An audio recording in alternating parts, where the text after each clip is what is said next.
Research centre की ओर से जो आज का जो विषय दिया गया है वो है बाबा साहब अम्बेडकर का 15 अक्टूबर 1956 का वो महान वक्तव्य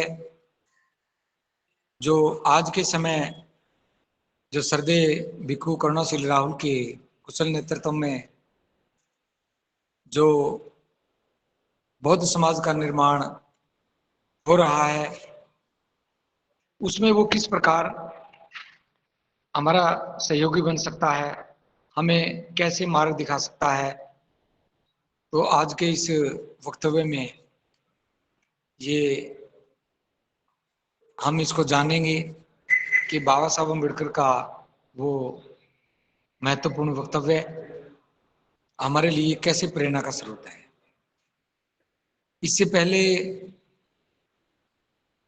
4 बार हम इस पे वक्तव्य दे चुके हैं, क्योंकि ये बाबा साहब अम्बेडकर के जीवन का एक निचोड़ है, उनके ज्ञान का निचोड़ है।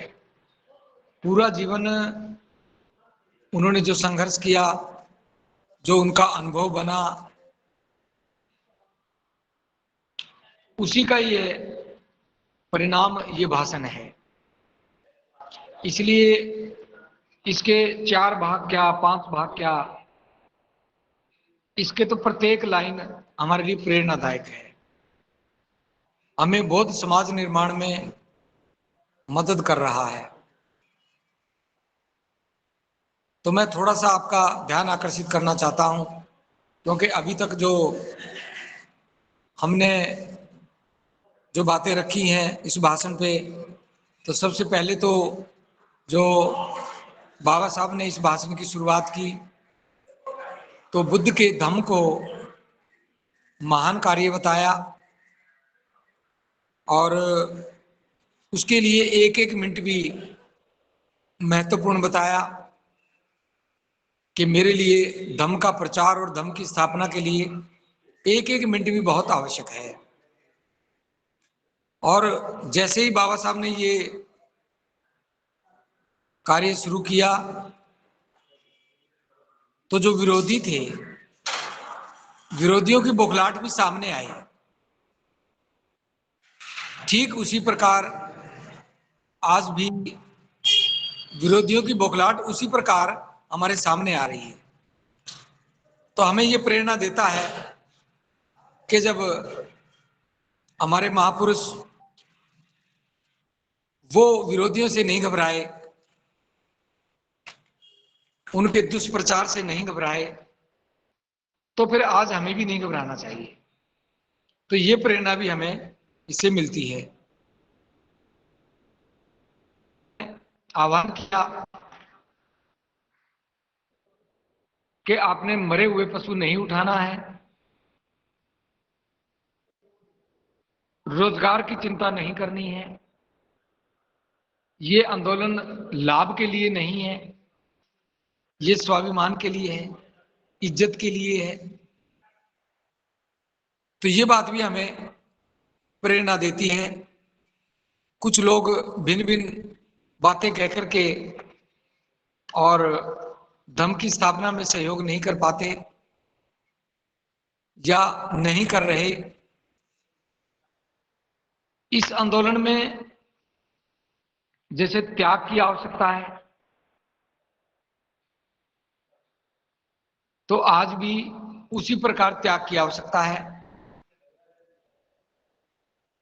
फिर भी जो त्याग बाबा साहब ने किया, तो आज श्रद्धेय भंती जी के नेतृत्व में जो बौद्ध समाज का निर्माण हो रहा है, उसमें कम से कम उतना बड़ा त्याग तो श्रद्धेय भंती जी नहीं मांग रहे, लेकिन कुछ त्याग तो करना ही होगा। बिना त्याग के ये आंदोलन पूरा नहीं होगा। और जैसे बाबा साहब ने जैसे धम्म की दीक्षा ली, तो 15 अक्टूबर को जब ये वक्तव्य दे रहे थे तो उन्होंने कहा कि मैं प्रफुल्लित हो गया हूं, आज धर्मांतरण करके मैं प्रफुल्लित हो गया हूं, मैं बहुत खुश हूं। तो इसी प्रकार जो भी सरदेव भंती जी के साथ इस व्यवस्था निर्माण के कार्य में लगे हुए हैं, उन्हें भी खुश होना चाहिए कि मुझे व्यवस्था निर्माण करने में मैं सहयोग कर पा रहा हूं, उनके साथ कंधे से कंधा मिलाकर के काम कर पा रहा हूं। तो आपको खुश होना चाहिए। धम्म की दीक्षा लेकर के, दीक्षा उत्सव करके और इसकी स्थापना के महान कार्य को करके आपको खुश होना चाहिए, प्रफुल्लित होना चाहिए। इसमें जैसे बाबा साहब अम्बेडकर ने और भी बहुत सारी बातें कही, लेकिन आज हम कुछ और नई बातों पे हम जिक्र करते हैं जो आज का विषय है, क्योंकि ये बातें हम पहले कर चुके हैं। तो कुछ जो उपासक उपासिकाएं आज पहली बार जुड़े हैं, ताकि उनको भी थोड़ा सा ये पीछे की बात, पीछे के भाग की बात समझ में आ जाए और वो भी आज की बात को ठीक से समझ पाए। जैसे बाबा साहब अम्बेडकर ने बौद्ध धर्म में और दूसरे धर्मों में अंतर बताया है कि इनमें बहुत अंतर है, ये एक जैसे नहीं है। तो बाबा साहब ने इसमें बताया कि बौद्ध धर्म ईश्वर और आत्मा में विश्वास नहीं रखता। बौद्ध धर्म में आत्मा और ईश्वर का कोई स्थान नहीं है।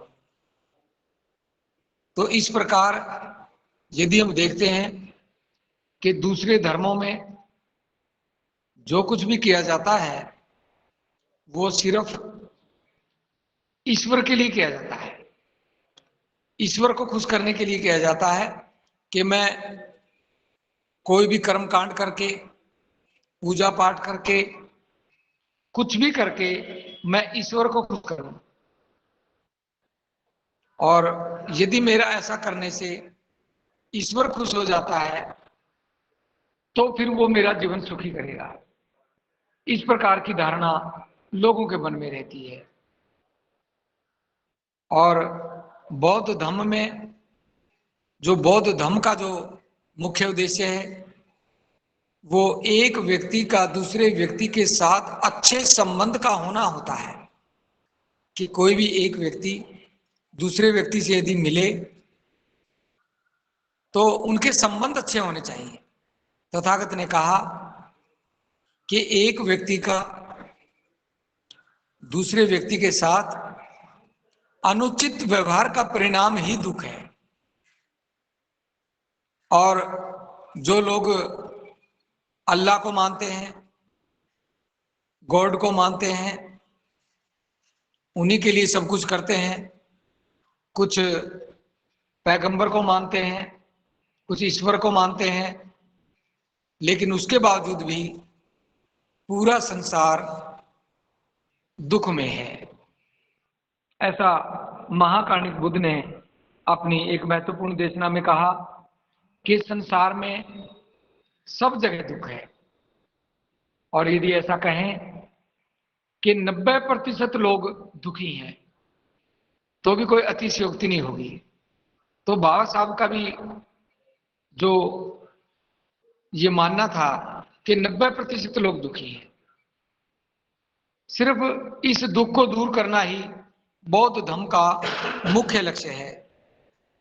जो दुख से पीड़ित हैं, जो गरीब हैं, जो निराश हैं, जो लाचार हैं, जिनके अस्तित्व को खतरा है, उन्हीं की सभी समस्याओं का निदान करना ही बौद्ध धर्म का मुख्य लक्ष्य है।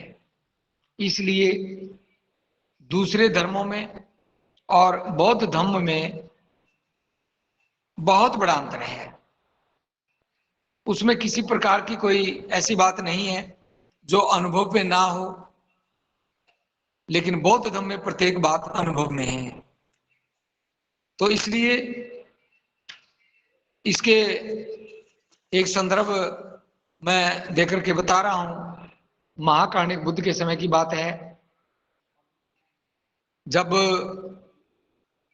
सिद्धार्थ बौद्ध नहीं बने थे, उन्हें संबोधि प्राप्त नहीं हुई थी, तो उनके मन में इस प्रकार ख्याल आया कि राजाओं के युद्ध तो कई कई वर्षों में एक बार होते हैं, लेकिन एक ही छत के नीचे रहने वाले लोगों का युद्ध तो रोज होता है, और पूरा संसार इसी से दुखी है।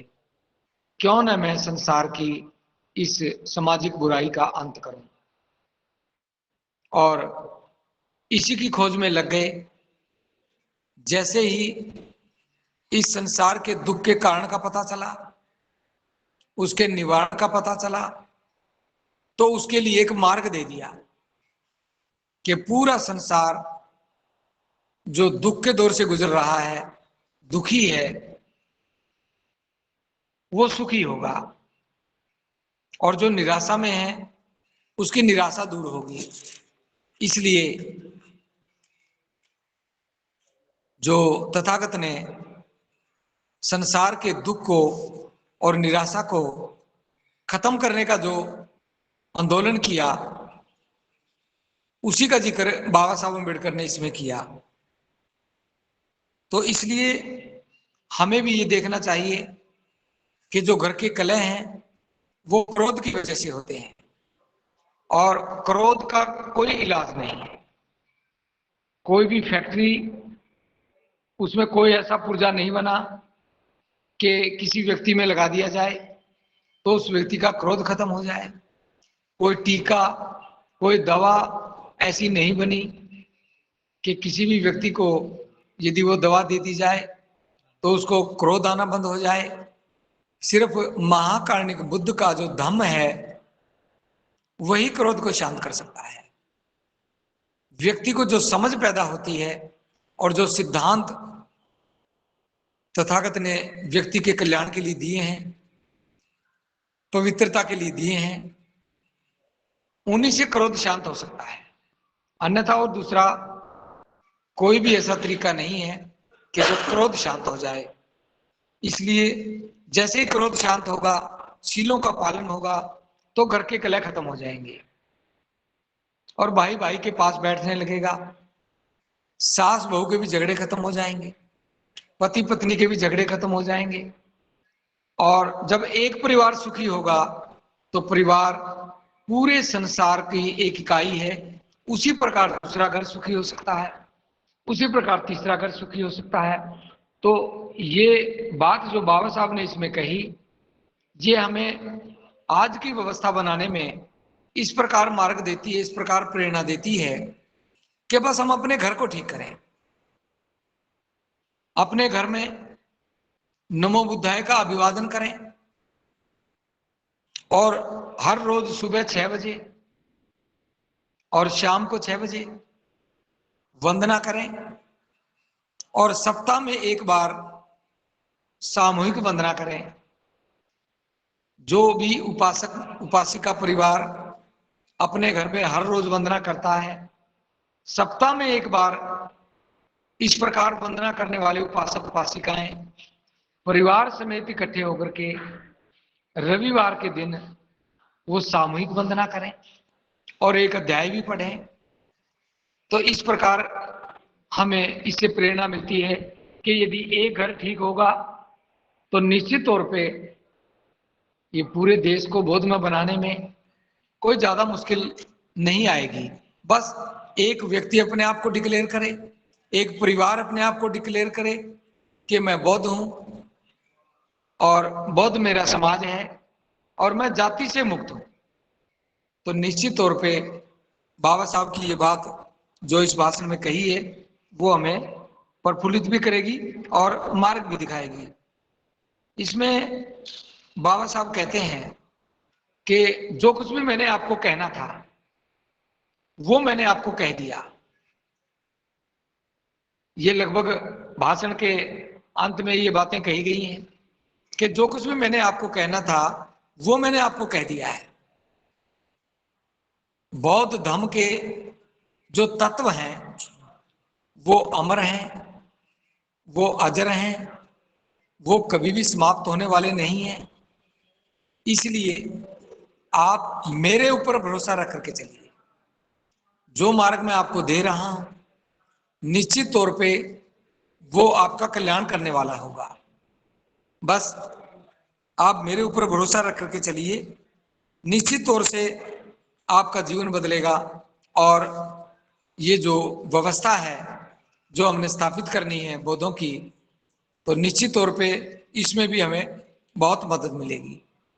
इससे आगे बाबा साहब कहते हैं कि जब मैं बाहर से पढ़ करके आया तो मुझे डिस्ट्रिक्ट मजिस्ट्रेट बनने की नौकरी करने का ऑफर मिला, लेकिन मैंने ये कहकर के मना कर दिया, ये कहकर के इनकार कर दिया कि नौकरी मेरे गले का फंदा है, नौकरी मेरे गले का फंदा है। यदि मैंने इस फंदे को अपने गले में डाल लिया तो फिर मैं मेरे समाज की सेवा नहीं कर पाऊंगा। मेरे समाज की जो गुलामी की बेड़ियां हैं वो तोड़ने के लिए जो मैंने संकल्प लिया है, मैं उस कार्य को पूरा नहीं कर पाऊंगा। इसलिए मैंने यह सोच करके नौकरी नहीं की। लेकिन आज यदि हम व्यवस्था निर्माण करने की बात कर रहे हैं करुणाशील राहुल के कुशल नेतृत्व में, तो बहुत सारे लोग नौकरियों को ही चिपटे हुए हैं कि जी मेरी नौकरी का क्या होगा, इस आरक्षण का क्या होगा। जबकि बाबा साहब ने ये कहा है कि नौकरी तो गले का फंदा है, समाज निर्माण में वो बाधा है। और मैं देख रहा हूं विशेष करके जो लोग और लोगों को बोध बना रहे हैं और अपने अपने संगठन बना रहे हैं, कोई मिलन समारोह कर रहा है, लेकिन वो स्वयं बौद्ध नहीं बने, कोई भी संस्कार बौद्धों का नहीं अपनाया, बुद्ध में उनकी श्रद्धा नहीं है, उनका अभिवादन भी बौद्धों का नहीं है। और वो सम्मेलन करके, परिवार मिलन करके, संगठन बना करके वो और लोगों को बौद्ध बनाना चाह रहे हैं। बौद्ध समाज तो तभी बनेगा जब व्यक्ति बौद्ध बनेंगे, संगठन कभी बौद्ध नहीं बनते। और ना ही संगठनों में प्रयास करना चाहिए, क्योंकि संगठनों का अपना एजेंडा होता है। संगठन किसी विशेष उद्देश्य के लिए बनाया जाता है, लेकिन व्यवस्था निर्माण ये पूरे समाज के लिए है। इसलिए जो भी व्यक्ति औरों को बौद्ध बना रहा है वो नौकरी का त्याग नहीं कर पा रहा। सरदेव भंते जी ने नौकरी को छोड़ा, इसीलिए छोड़ा कि ये गले का फंदा है, और यदि गले का फंदा मैंने अपने गले में रखा तो निश्चित तौर पे समाज में काम नहीं करने देगा। और व्यवस्था निर्माण की बात तो बहुत दूर की है, लोगों को बौद्ध बनाना तो बहुत दूर की बात है। सबसे पहले तो बाबा साहब का अनुसरण ही करना पड़ेगा। और सरदेव भंते जी ने अपनी गेस्टेड ऑफिसर की नौकरी छोड़ी और तभी व्यवस्था निर्माण के कार्य में लगे। और आज बौद्धों की व्यवस्था लगभग बन चुकी है, उसकी स्थापना के लिए सरदेव भंते जी का लगातार प्रयास है। इसलिए आज जो उपासक उपासिकाएं जो नौकरी में हैं वो नौकरी ना छोड़ें। हम ये नहीं कहते कि नौकरी को छोड़ दें, लेकिन नौकरी के बदले में इस सामाजिक व्यवस्था के कार्य को रुकने नहीं देना। ये जो बौद्ध समाज का निर्माण जो हो रहा है, जो 21वीं सदी का बहुत महत्वपूर्ण आंदोलन है, इस काम को नहीं रोकना। आप रविवार के दिन काम करो, आप शनिवार के दिन काम करो, आप हर रोज 2 घंटे काम कर सकते हो छुट्टी के बाद, सप्ताह में 1 दिन काम कर सकते हो, और यदि कोई बड़ा प्रोग्राम हो जिसमें सरदे बड़े भंते जी ने भी आना हो तो एक दिन की छुट्टी भी ले लो, एक दिन के लिए काम भी बंद कर लो। जब छुट्टी का त्याग करोगे, छुट्टी लेकर के आओगे, तो निश्चित तौर पे आपका जो है कि मन इस प्रकार ये महसूस करने लगेगा कि आज मैंने बौद्धों की व्यवस्था निर्माण में एक दिन की छुट्टी ली और मैंने सरदे भंती जी की देशना सुनी, मैंने और लोगों को भी गूगल मीट से जोड़ा, मैं स्वयं भी जुड़ा, सरदे भंती जी की देशना सुनाने के लिए मैं और लोगों को भी लेकर के आया। तो इस प्रकार जब एक छुट्टी का भी त्याग करोगे तो निश्चित तौर पे नौकरी छोड़ने जैसा ही काम होगा। नौकरी के पीछे मत भागना, नौकरी तो मिलनी थी वो मिल गई, अब नौकरी जल्दी से जाने वाली नहीं है और बाबा साहब ने आपका प्रबंध किया हुआ है कि नौकरी जाने के बाद भी आपको सब कुछ ठीक मिलेगा। तो इसलिए आप नौकरी के पीछे ना भाग करके बौद्धों की व्यवस्था की स्थापना के लिए आप काम करें।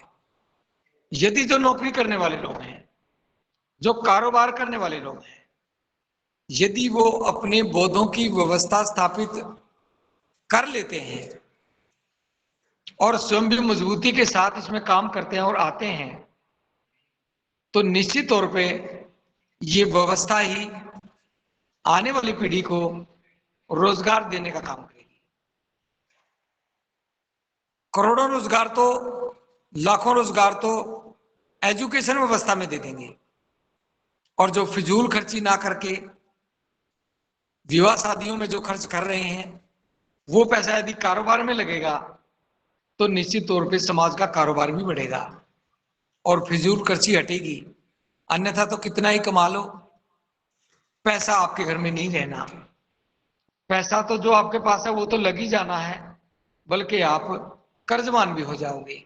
इसलिए जो बाबा साहब ने नौकरी को गले का फंदा कहा, आप भी नौकरी को इसी प्रकार समाज के इस कार्य में बाधा मान करके चलो, तो निश्चित तौर पे आप इसमें काम कर पाओगे।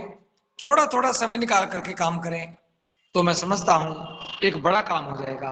और जब ज्यादा लोग काम में लगेंगे तो फिर बाबा साहब की यही बात हमें प्रेरणा देती रहेगी कि नौकरी तो हमारे गले का फंदा है, ये हमें त्याग नहीं करने देता और आगे काम नहीं करने देता।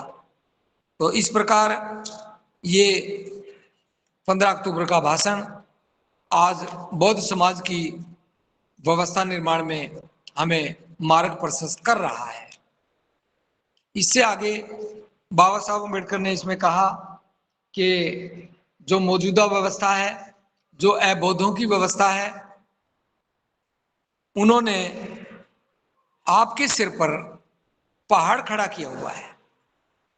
इसको थोड़ा ध्यान से समझना कि जो अबौद्धों की व्यवस्था है, जो अभी तक अब जिस व्यवस्था में है, उसका जो मुखिया है, जो ऊपर के हैं, जो सबसे ज्यादा छुआछात करते हैं, भेदभाव करते हैं, जाति की घृणा करते हैं, जाति की प्रताड़ना करते हैं, जाति से लोगों को अपमानित करते हैं, वो व्यवस्था के संचालक लोग, उन्होंने आपके सर पे पहाड़ खड़ा किया हुआ है, पहाड़ रखा हुआ है और इसके वजन से हम कोई भी काम नहीं कर पा रहे।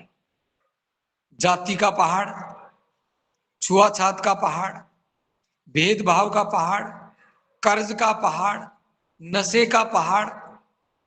इस प्रकार बाबा साहब ये जब ऐसी बात कह रहे हैं तो निश्चित तौर से आप देखो कि क्या हम इस पहाड़ को महसूस कर पा रहे हैं। तो बाबा साहब का कहना है कि इस पहाड़ को कैसे आप फोड़ो, इसको कैसे अपने सिर से उतार करके इसको दूर फेंको, इसको कैसे उल्टाया जाए या इस पहाड़ को कैसे फोड़ा जाए, ये बहुत महत्वपूर्ण समझने की बात है। जो मैंने पहाड़ बताया आज के समय के अनुसार यदि हम देखें, जो मैंने अभी बताया है, इस पहाड़ को फोड़ने के लिए, इसको उल्टाने के लिए सरदेव भंते जी ने अपने 35 साल लगाए, अपने जीवन के महत्वपूर्ण 35 साल लगाए, पूरी जवानी इसमें चली गई, और आपके सर से ये जो पहाड़ है जो अबोधों ने खड़ा किया हुआ है, उस पहाड़ को उल्टाने का, उसको फोड़ने का प्रबंध कर दिया है। और 10 नवंबर को ग्रेटर नोएडा में एक दिन का प्रोग्राम करके और आचार संहिता जो आपके लिए बनाई है, जिससे आप आपके सर पे रखा हुआ पहाड़ जो अबोध लोगों ने रखा हुआ है, उसको फोड़ भी सकते हो, उसको उल्टा भी सकते हो। बस जैसे सरदेवंती जी ने बताया, ये भाषण हमें प्रेरणा दे रहा है। बस दो ही काम करने हैं, इसको ध्यान से सुनना, कि हमने बारात में जाना नहीं और दावत खाना नहीं। ये सरदेवंती जी ने आह्वान किया, और जैसे ही सरदेवंती जी ने आह्वान किया तो उसमें बैठे हुए 2000 से ज्यादा लोग, जिन्होंने बड़े उत्साह के साथ, बड़े गौरव के साथ, बड़े विश्वास के साथ सरदेवंती जी की आवाज में आवाज मिलाई और सरदेवंती जी को आश्वासन दिया कि हम ना बारात में जाएंगे और ना हम दावत खाएंगे। इसलिए इस प्रकार यदि करोगे तो इस पहाड़ को उल्टाया जा सकता है और आप गरीबी और कर्ज और नशे से एक साथ दूर हट जाओगे। ये पहाड़ फूट जाएगा। दूसरा, जो सरदेवंती जी ने 10 नवंबर को इस पहाड़ को उल्टने के लिए मार्ग दिया, वो बस एक ही काम करना। सरदेवंती जी ने आह्वान किया कि मैं बौद्ध हूं,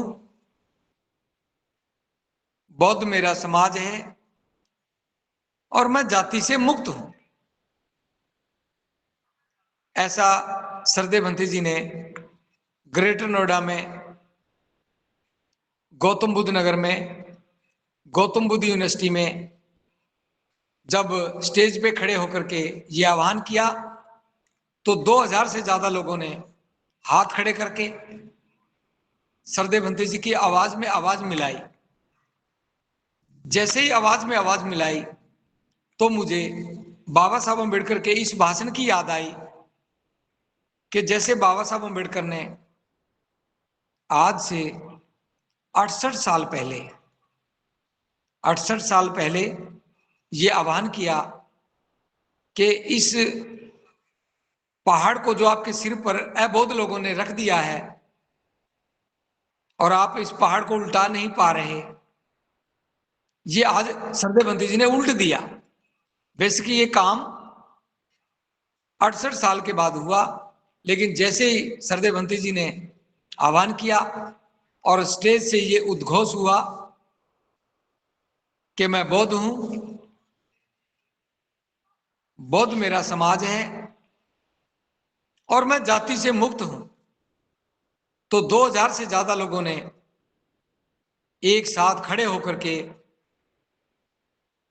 सरदेवंती जी की आवाज में आवाज मिलाई और अपने आप को जाति से मुक्त किया। इस प्रकार 10 नवंबर को सरदेव भिक्षु करुणाशील राहुल के कुशल नेतृत्व में जिस पहाड़ का जिक्र बाबा साहब ने किया, उस पहाड़ को सरदेवंती जी ने एक झटके में उल्ट दिया और उसमें डायनामाइट लगा दिया। और जो जाति लोग ये कहते थे, भिन्न भिन्न संगठन बना करके, भिन्न भिन्न प्रोग्राम करके, कि जाति तो जाति नहीं, एक झटके में जाति चली गई और वो 2000 से ज्यादा लोग, 143 करोड़ लोगों का एक मार्गदर्शक बना, करोड़ों लोगों की उम्मीद बनी। जो कहते थे कि जाति टूटती नहीं, क्योंकि जाति हमारे सर पे पहाड़ था, वो छुआछूत का पहाड़, भेदभाव का आधार जो जाति के कारण होता था, आज भी होता है। उस पहाड़ को सरदेवंती जी ने 10 नवंबर को एक झटके में उल्टा दिया और उस पहाड़ को फोड़ दिया, और उसी दिन नींव रखी उस श्रेष्ठ समाज की, के जो जाति से मुक्त, कर्ज से मुक्त, नशे से मुक्त, भय से मुक्त एक सर्वश्रेष्ठ समाज बनाने की नींव रखी। तो बाबा साहब अम्बेडकर का ये भाषण इस सामाजिक व्यवस्था, बौद्धों की व्यवस्था निर्माण में एक बहुत बड़ी भूमिका निभाई। इस प्रकार बाबा साहब ने कहा कि आप मुझ पर विश्वास रख करके चलिए, आपको ऐसे काम करने चाहिए। जो भी व्यक्ति बौद्ध बने, इसको थोड़ा ध्यान से सुनना, ये बाबा साहब के शब्द हैं कि जो भी व्यक्ति बौद्ध बने उसे ऐसे काम करने चाहिए कि जिससे दूसरे लोग आपका सम्मान करें, जैसे सीलों का पालन करना, नशे से दूर रहना, किसी का भी अपमान नहीं करना, और जो भी कार्य करें अच्छे कार्य करें जिससे दूसरे लोग आपसे प्रभावित हो सकें। जब तक दूसरे लोग आपके बौद्ध बनने से प्रभावित नहीं होंगे तो आपकी व्यवस्था से कैसे प्रभावित होंगे, और जब आपकी व्यवस्था से प्रभावित नहीं होंगे तो फिर ना तो आप बौद्ध बने और ना ही दूसरों के लिए प्रेरणा दे पाओगे, और दूसरे लोग आपके बौद्ध बनने पे आपका अपमान ही करेंगे, और इससे बौद्ध धर्म भी अपमानित होगा और इससे व्यक्ति स्वयं भी अपमानित होगा। इसलिए बाबा साहब अम्बेडकर की ये बात हमें अच्छे से समझनी है कि हमें अच्छे कार्य करने हैं, कुशल कार्य करने हैं, मानव कल्याण के कार्य करने हैं, तो निश्चित तौर पे दूसरे लोग आपका आदर करने लगेंगे। यही बाबा साहब का कहना था।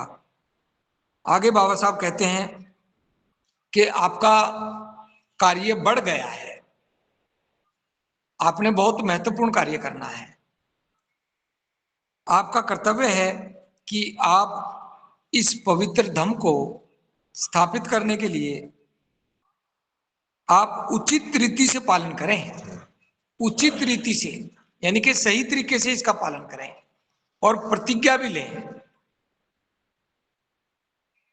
ये बौद्ध व्यवस्था स्थापित करने की प्रतिज्ञा भी लें।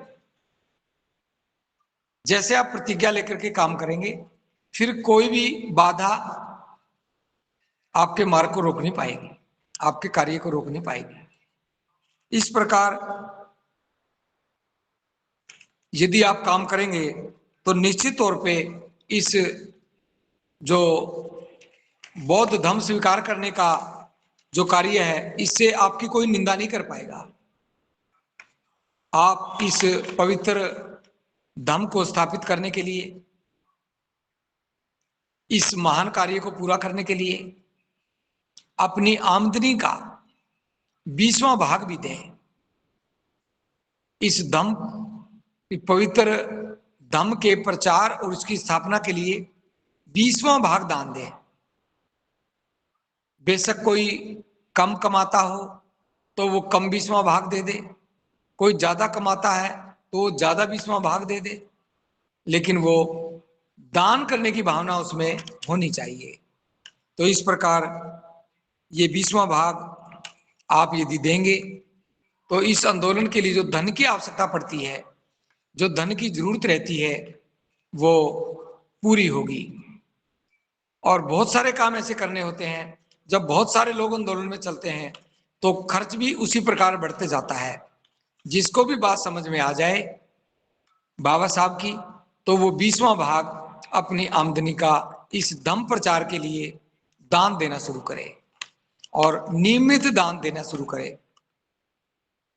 इसके लिए जैसे कार्य करने का जो तरीका है, बाबा साहब ने महाकारुणिक बुद्ध के उस समय का जिक्र किया जब उन्हें संबोधि प्राप्त हुई, वह सिद्धार्थ से बुद्ध बने, और जब उन्होंने पहला धम्मोपदेश दिया 5 प्रवर्तकों को, और उसी रात यश नाम का युवक जो बहुत धनवान था, उसने भी धम्म की दीक्षा ली, वो भी भिक्षु बना, और उसके साथ 60 लोग 55 लोग और भिक्षु बने, तो कुल मिलाकर के 60 लोग भिक्षु बने, भिक्षु संघ बना। और तथागत ने उनको एक प्रशिक्षण के दौर से गुजारा। इसका भी जिक्र बाबा साहब अम्बेडकर ने इसमें किया। तो बाबा साहब की ये लाइनें हमें प्रेरणा दे रही हैं कि हमें भी प्रशिक्षण लेना चाहिए। जो भी कार्यकर्ता के रूप में तैयार होता है वो प्रशिक्षण ले, और प्रशिक्षण लेकर के ही इस धम्म के कार्य को करे। उसके लिए तथागत के इस बात का जिक्र बाबा साहब ने किया कि सबसे पहले 60 लोगों को भिक्षु बनाया, उनको धम्म में पारंगत किया, और धम्म में पारंगत करके तथागत ने उन्हीं 60 लोगों को धम्म प्रचार के लिए भेजा और कहा कि भिक्षुओं, भिन्न भिन्न दिशाओं में जाओ और धम्म का प्रचार करो। किसी भी एक दिशा में 2 भिक्षु मत जाना। इसलिए धम्म प्रचार का जो कार्य महाकारुणिक बुद्ध ने भिक्षुओं को दिया, भिक्षुओं ने उसका दायित्व पूरी ईमानदारी से निभाया। इसलिए जो हमारे टीम लीडर हैं, जो हमारे ग्रुप लीडर हैं, वो भी अपना दायित्व ईमानदारी से निभाएं, तो निश्चित तौर से सीमित समय में सरदेव भंती जी इस टारगेट को पूरा कर पाएंगे। इसके लिए तथागत ने कहा, बहुजन हिताय, बहुजन सुखाय, लोका अनुकंपाय, आदि कल्याण, मध्य कल्याण, परिवसान कल्याण। यह धम्म शुरू में भी कल्याणकारी है, मध्य में भी कल्याणकारी है, और अंत में भी कल्याणकारी है। इसलिए आप सभी जो श्रोता सुन रहे हैं, आपसे मेरा बस इतना ही कहना है कि ये बौद्ध धम्म हमारे कल्याण के लिए है। ये किसी दूसरे के दिल को दुखाने के लिए नहीं है, किसी दूसरे की व्यवस्था को चोट पहुंचाने के लिए नहीं है। बस लोगों को सही जीवन मार्ग का, श्रेष्ठ जीवन मार्ग का ही ये बताना है, उसी को व्यवहार में उतारना है, उसी के ऊपर ये कार्य है। तो हम कर रहे हैं वो निश्चित तौर पे बाबा साहब अम्बेडकर का ये भाषण नियमित रूप से पढ़ें, इसे जानें, इसे समझने का प्रयास करें कि बाबा साहब अम्बेडकर ने इस धम्म की विशेषता भी बताई है, यह हमारे लिए क्यों जरूरी है, और इसके लिए मन का विकास क्यों जरूरी है, और इसमें जो बाधाएं आती हैं उनसे बाहर निकलना क्यों जरूरी है, विरोधियों का भी मुकाबला किस प्रकार करना है, और इसमें जो त्याग है वो क्यों आवश्यक है, क्योंकि सिंगल माइंड फुल डिवोशन, बिना त्याग के कोई भी व्यक्ति नहीं हो सकता।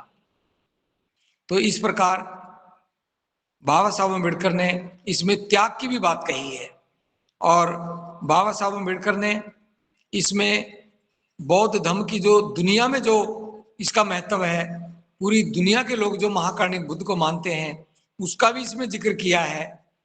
और इस मार्ग से, इससे हमें अपना तो कल्याण करना ही करना है, इस देश का भी कल्याण करना है, और देश के कल्याण के साथ साथ पूरी दुनिया का कल्याण करने के लिए बाबा साहब अम्बेडकर ने हमें इस भाषण के माध्यम से प्रेरणा दी है। और इसी भाषण में जो दूसरी व्यवस्था जो हमारे सिर पे लाद दी गई है, जो पहाड़ हमारे सिर पे खड़ा कर दिया गया है, उसको भी कैसे उल्टाया जाए, उसकी भी प्रेरणा बाबा साहब अम्बेडकर ने इसमें उस संदर्भ को देख करके दी है कि जैसे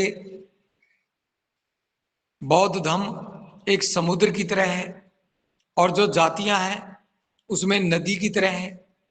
जब नदी समुद्र में मिल जाती हैं तो वो अपना अस्तित्व खो देती हैं। इसी प्रकार जातियां भी यदि अपना अस्तित्व खो दें और वो बौद्ध धर्म के रूपी समुद्र में जा मिले तो निश्चित तौर पे एक बहुत बड़ा कार्य होगा और हम जाति से मुक्त हो सकेंगे। तो ये भी प्रेरणा हमें वहीं से मिल रही है जो सरदेव भंते जी हमें बड़े सरल भाषा में समझा रहे हैं और उसी के लिए जो आह्वान भी किया है। तो इस प्रकार ये जो भाषण है हमें अपनी आय का 20% हिस्सा दान करने के लिए प्रेरित कर रहा है, हमें प्रशिक्षण लेने के लिए प्रेरित कर रहा है और अपना कार्य ईमानदारी से करने के लिए प्रेरित कर रहा है। तो निश्चित तौर पे ये कोई लाभ का आंदोलन नहीं है कि मुझे लाभ क्या होगा, ये तो इज्जत का आंदोलन है, ये तो मान सम्मान का आंदोलन है, स्वाभिमान का आंदोलन है।